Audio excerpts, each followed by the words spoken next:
अब मौसा जी अस्सलाम वालेकुम। वालेकुम सलाम। थोड़ा आपसे बात करना था। मैं जरा माजरा चाहता हूँ, थोड़ा मसला आपसे मुलाकात करता हूँ। ये क्या है रे भाई, थोड़ी देर पानी थोड़ी देर धूप। हाँ कुछ भी नहीं होता रे भाई, जान दे यहाँ देख ये बोला दे उसको डिजाइन कैसा है। जबरदस्त दिख रहा ना हाँ भाई। ये बुकर दिया देखिए कैसा दिख रहा। खलास हो गए बात, चल। जबरदस्त। अस्सलाम वालेकुम। वालेकुम सलाम। साहब माफी चाहता हूँ, आप मस्जिद के पास रोके थे, नहीं मिल सका। मैं जरा मकान का तामीरी काम चल रहा था, इसलिए निकला मैं। अच्छा वो ऐसा कुछ भी नहीं था, मस्जिद के ताल्लुक से बात करना था। सदर साहब से बात हो गई हम लोगों की। अच्छा, एक मिनट जरा फोन आ रहा है, बात कर लेता हूँ।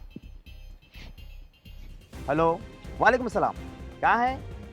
ठीक है, देती है जरा सीमेंट है तो ढाप के लो जरा। हाँ ठीक है, मैं अभी आ रहा हूँ, पहुंच रहा हूँ मैं।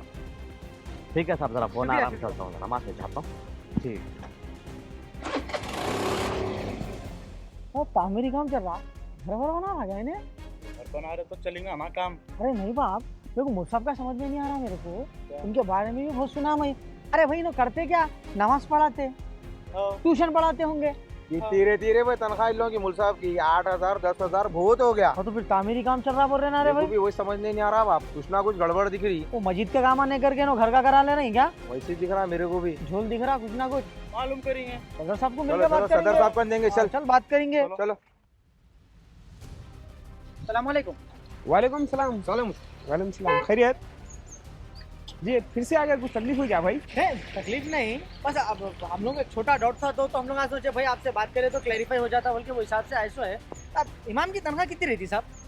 इमाम साहब की जो इमामत करते हैं ना मस्जिदों में, जर्नली रहती है भाई, 10-12 हज़ार रुपए 10-12 हज़ार रहती। ट्यूशन व्यूशन पढ़ाए तो 5,000 उसके आ जाते होंगे भाई ट्यूशन के। बहुत हो गया। महाना लोग 15-20 हज़ार रुपए कमाते होंगे।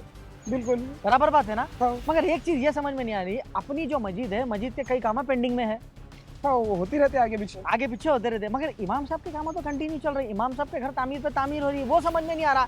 देखो भाई हम ऐसा तहमत नहीं लगा, नहीं ऐसा डाउट आया तो अब हम लोग अभी मस्जिद के मुसल्लियाँ हैं, एक बार आपसे पूछ लेंगे, वो हिसाब से आए। बिल्कुल बिल्कुल सही है आपकी बात, आपका हक है पूछने का, आप पूछ रहे। लेकिन आप इमाम साहब को पहचानते? आप पहचानते ना साहब? पहचानते। आप अच्छी तरीके से नहीं पहचानते, उन्होंने क्या करते हैं क्या नहीं आपको इत्तला है? भाई देखो भाई, अब इमामत करने वाला बेचारा क्या करेगा, वो बहुत से बहुत नमाज पढ़ेगा, उसके अलावा ट्यूशन बच्चों को, और क्या रहता। आप इमाम साहब के बारे में बरोबर नहीं जानते। अगर आप इमाम साहब के बारे में बरोबर जानते तो मेरे को ये सवाल नहीं करते थे। मतलब नहीं समझा। अपनी जो मस्जिद के इमाम साहब है, हाँ। अल्हम्दुलिल्लाह अल्लाह का उनको इतना दिया हुआ है। ऑलरेडी उनके कपड़ों के मिला है, बिजनेस है, फर्नीचर के कारखाने हैं, उनके कारोबारी आदमी है उन्होंने। और अल्हम्दुलिल्लाह आज तक उन्होंने जितने दिन भी इमामत करे मेरे को पूछे नहीं कि 1 रुपया दो 2 रुपये दो, बोल के फ्री में इमामत करे। सो है तो 8-10 साल से जो ना इमामत कर रही, तो मस्जिद में से 1 रुपया भी नहीं ले रही। बिल्कुल। और छोटे मोटे जो चीज़ें आप जो बोल रहे ना, लाइट गई, बल्ब गया, ये वो चीज़ें तो खैर मैं पूछता भी नहीं, उन्होंने उनके पैसों से खुद के लगा के जो है सो कामा कराते मस्जिद के। और आप लोग अल्हम्दुलिल्लाह माशाल्लाह, वाह क्या ज़हीनत हो गई भाई आप लोगों की। आप लोग जो है सो मस्जिद को आते, आप लोग कितने टाइम पढ़ रहे नमाज? बहुत से बहुत 5 टाइम में बरोबर पढ़ते ही नहीं, कभी 3 टाइम कभी 4 टाइम, पूरे मुकम्मल होते नहीं अपनी नमाजा। और इल्ज़ाम लगाने के वास्ते पहले आ जाते, खुद के अंदर क्या है वो नहीं देख लेते। आप मस्जिद को आ रहे, आप क्या है कि टूटियाँ टूट गए बोल रहे आप इतने टाइम आ रहे, टूटियों के कितने पैसे लगते बोलो आप? मस्जिद के चंदे के लिए है तो आपके घर में से बच्चे बोलते नहीं है पप्पा नहीं है, आगे जाओ बोलते। अरे भाई किसको दे रहे अपन? अल्लाह के घर को दे रहे अपन, जहाँ नमाज पढ़ रहे, कौन पढ़ रहे? पूरे मुसलमान मोमिन भाया अल्लाह का घर को अपन खत लगाने के वास्ते इतना सोचते भाई, पैसे दूसरों के वास्ते तो मत लगाने पहले आगे ठहर जाते। ये देखो मेरे भाई एक बात बोलता हूँ भाई, आपके जहन में जो है सो ये बैठ गया कि जो भी इमाम रहेगा उन्हें गरीब रहेगा, उसका न साइकिल रहेंगी या टीनों का घर रहेगा वही रहेगा बोल के आप लोगों की जहनीत में आ गई।